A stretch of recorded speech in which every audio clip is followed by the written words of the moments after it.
আলহামদুলিল্লাহ আমরা এখন বাংলাদেশের সীমানা ত্রিপুরা কাছে ভারতের সামনে চলে এসেছি।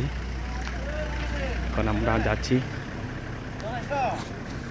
হেঁটে হেঁটে। আমরা বাংলাদেশ সমবায় একাডেমি থেকে আমরা জেলা ইউনিয়নের সমবায় বাংলাদেশ সমবায় ইউনিয়নের প্রতিনিধি সকল আমরা একটা স্পটে যাচ্ছি দেখার জন্য, ভারতের একটি সীমানার কাছাকাছি।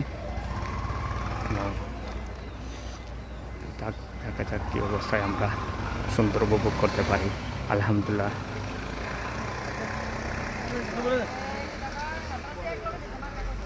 ছিলেন বাবু এহসান। বাচ্চা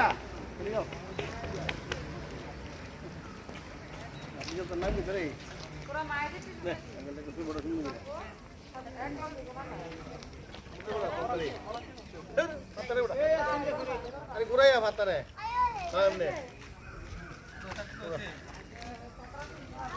কেটা কেটা